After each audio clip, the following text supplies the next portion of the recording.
Hey there, guys. All right, today we are back with some more of the Great War, and we are on to week 194. The battle. The battle. Hold on, Am I going to be British? The Battle of La Lise. That was really bad. Operation Georgette. The fuck? Georgette? That's a stupid ass name. I bet you it's British. I bet you it's fucking British. Georgette? Stupid. Anyways, before we dive in, make sure you go and check out the links in the description box below. I would love if you join the Discord and follow me over Twitch. And please do go check out the gaming channel here on YouTube. I upload old streams and dump clips. Yada, yada, yada. What else is fucking new? I say it in every single fucking video now. Because that's what you have to fucking do as a content creator. You have to shamelessly and endlessly plug yourself in every single fucking thing you do, because otherwise you will fade into obscurity, because that is what YouTube is doing to me. Well, I am, in general, I am just obscure because, 10,000 subscribers, whoa, in this day and age of YouTube, that's fucking nothing. It's a spit in the bucket, right? In a vast ocean of other creators. Tangent. Anyways, I'm not gonna ramble. Man, week 194. It feels so weird how close to the end we are. Like, when I started this, I'm gonna be honest, I did not think I would actually get this far. But then y'all started commenting, wow, I hope you'll be the first person to actually watch it all the way through. And then there were some people that commented, you're not going to watch the whole thing, are you, or whatever. And then I got stubborn. And so here we are. You tell me not to do something, or you say, I don't think he's going to do it, I am 99.9% more likely to do it. With all that out of the way, let's go ahead and dive right in. If I were to make sensational newspaper headlines about some of this week's activity, I wonder how they'd read. The betrayal of an ally, or an emperor's humiliation. Yeah, those are pretty good. Ooh, I like those. I'm guessing the emperor that's about to be humiliated is Kaiser Wilhelm. But in terms of betrayal by an ally, who could that be? Is it going to be the Austro-Hungarians betraying? I don't think it's going to be the Ottomans. The Ottomans are just doing their own shit. They really aren't fighting on the Western Front. I think it's gotta be the Austro-Hungarians. It's gotta be.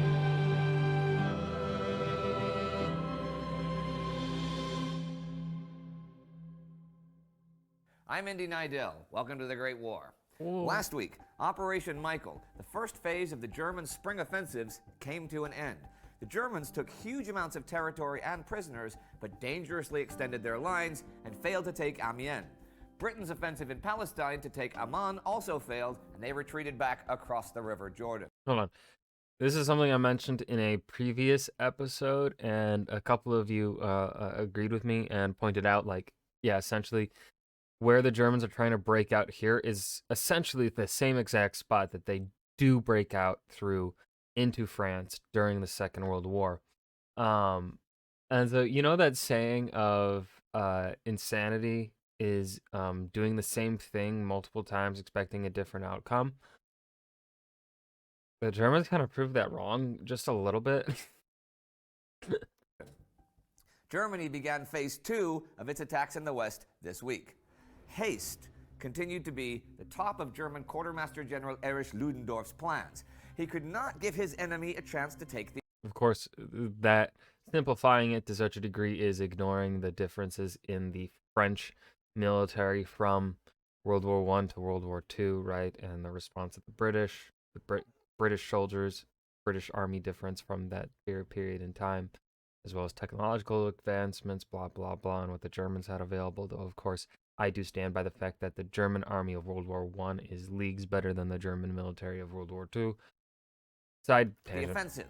At the beginning of the week, Operation Archangel began. It had originally been a diversion to support Operation Michael, but now it was to reduce the salient their advance had created. The primary objective was the high ground east of the Oise-Ain Canal. The attack ended the 9th after good progress had shortened their lines 7 kilometers. As we saw last week, All I'm saying is it looks like the Americans are holding the line. Take that, Britain. Ludendorff no longer had the manpower for St. George I, his operation in Flanders. But St. George II would go ahead on a reduced scale. This would be Operation Georgette. On April 9th, It's the Germans. Germany, what the fuck? That's a stupid ass name. Ludendorff's 53rd birthday, on which the Kaiser gave him a little statue of the Kaiser. Yep. It Oh, Kaiser Wilhelm. What the fuck? began with the Battle of La Lys against the British and Portuguese. The overall objective was to cross the Lys River, overrun the southern Ypres salient, and drive to the coast between Calais and Dunkirk. The main objective was Hazebrouck Railway Junction. The attack was on a 16-kilometer front, and British intelligence had wrongly guessed it was coming at Vimy Ridge, so it was, like the beginning of Michael, an immediate success, causing the Allies to retreat. 6,000 Portuguese troops were taken prisoner, and a 6-kilometer gap was opened in the British lines. Now, these Portuguese had been in the lines way too long and were to have been rotated out that very morning, so this was really quite unfortunate timing for them. This was, though, where Portuguese soldier Anibal Milhais, known as Soldier Million, covering the retreat, began building his legend, holding off the Germans so intensely with his Lewis gun that they went around him and he was behind enemy lines for 3 days. Also, 2,000 tons of mustard gas was shot on the British, incapacitating 8,000 men, many blinded.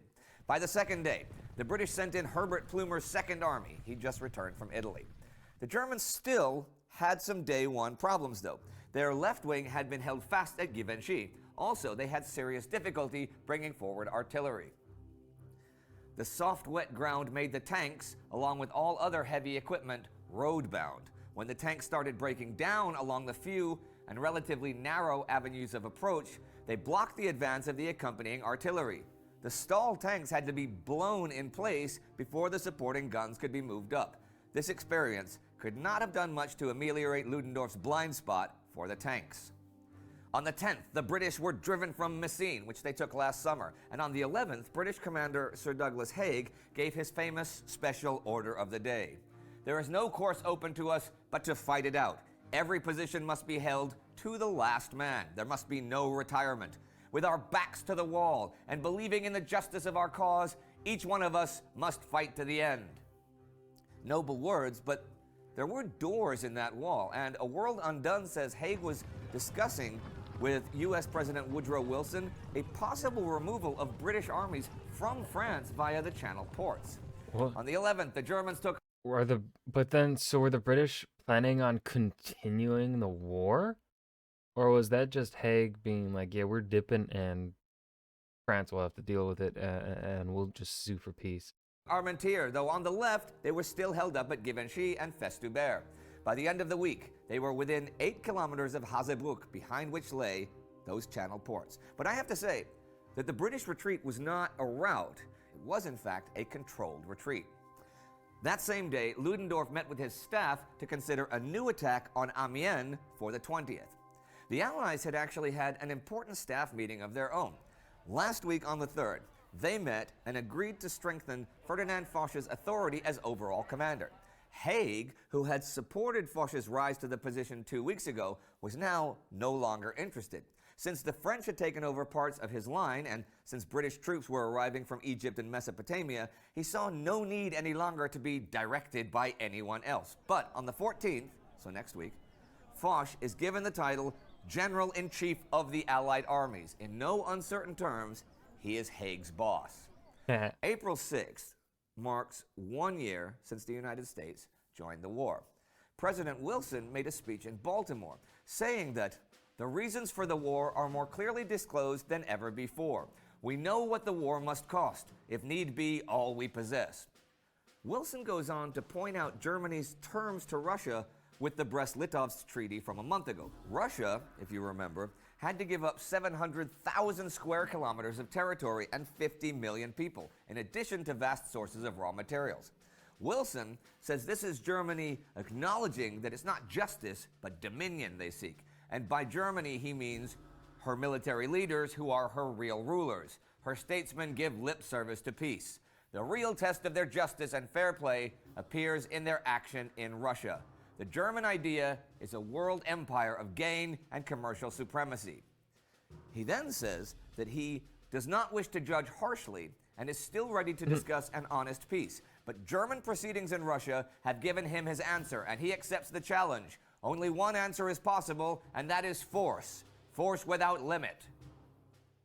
One of the Central Powers leaders had, though, at least thought about possible peace. Last year, in March 1917, I talked about what would become known as the Sixce Affair. This was when Austro-Hungarian Emperor Karl had written detailing his willingness to make a separate peace with the Allies, abandoning Germany. No way. He wrote a letter that went to the British and French prime ministers on the subject, and he and his foreign minister Count Czernin had even met with two princes representing the Allies as intermediaries to negotiate. Karl's letter stated that he supported French claims to Alsace-Lorraine and agreed in principle to the restoration of Belgian independence. Now, this never came to anything because France got a new prime minister who wasn't interested, and anyhow, Italy wasn't even mentioned, and that was kind of a big deal for Austria's war. And this was all secret too, right? Okay. But now, Count Czernin gives a speech attacking current French Prime Minister Georges Clemenceau as being the main obstacle to peace. Now, this made Clemenceau pretty angry, and so he published Karl's letter from last year. This blew up big time. So as you can imagine how thrilled Germany was to find out that Karl had been plotting to abandon them. In fact, there was now even worry that Germany might occupy Austria-Hungary. Czernin got Karl to send his word of honor to the other three Central Powers that the letter was never supposed to be seen by the French government, that Belgium was not even mentioned, and Clemenceau was lying about Alsace-Lorraine. Czernin even tried to persuade Karl to step down as emperor, but in the end, it is Czernin himself who resigns 2 days from now on the 14th. This was an enormous embarrassment for Karl, and the end result was Austria-Hungary becoming even more dependent on Germany. Czernin is succeeded by Count Burian von Rajec. Jesus Christ, he's dripped out. Holy shit. But Karl's empire was really fragmenting by now anyhow. The Allies certainly encouraged that. On the 8th, the Conference of Nationalities Oppressed by Austria opens. This was set up by the Allies in Rome. Even the Italian government, with all its earlier hopes of winning Austrian land on the Dalmatian coast, now accepted the Southern Slavs' right to future independence. Another empire, though, was trying to take away someone's independence. Marching toward the Caucasus on the 6th, the Ottomans occupied Ardahan. The Armenians withdrew towards Novo Selim, hoping to check the Turkish advance on Kars. But by the 9th, the Turks are marching on Batum and Kars. Among the men at the front, there is no doubt they were facing a renewal of the war with the Turks. But the newly established rulers of Transcaucasia still continued to believe in a peaceful solution, and their intervention deprived the troops on the frontier of their last chance of serious resistance. And as the week ends, Russia protests to Germany about Germany's landing of troops in Finland last week, and also to consuls in Moscow about last week's British and Japanese landing in Vladivostok. Wilson makes a speech against the Germans. The Germans launch a new and so far successful offensive in Flanders, and Emperor Karl's old plans now blow up in his face. Well, I'm about 100% certain he did not expect that to happen. I do wonder, though, why neither Clemenceau nor any other Allied leaders published the letter earlier. It certainly sowed discord among the Central Powers. You know what, though? There was a very long-term result of Karl's hope for peace and the role he played in trying, even in secret, to bring it about in 1917 and 1918. In 2004, he was beatified by Pope John Paul II. The Pope said this of Blessed Karl of Austria: "To his eyes, war appeared as something appalling. His chief concern was to follow the Christian vocation, also in his political actions. For this reason, his thoughts turned to social assistance. May he be an example for us all, especially those who have political responsibilities in Europe today. If you've forgotten how the Portuguese ended up in... Okay, so he's just moving on from that. I feel like we haven't gotten enough knowledge on Karl for me to really say whether or not the Pope's quote is correct, but he was still an emperor ruling over a people, and by suing for peace separately with the allies would have allowed him to maintain his power as emperor. That's doesn't really seem to me much of a... What was the language used by the Pope? Let's see here. It doesn't really seem much of a Christian vocation and one of social assistance. If you've forgotten how the Portuguese ended up in this war in the first place, you might want to check out our Portugal special right here. How long ago did Portugal join? Was that like 1915 or was it all the way back in 1914? I can't remember.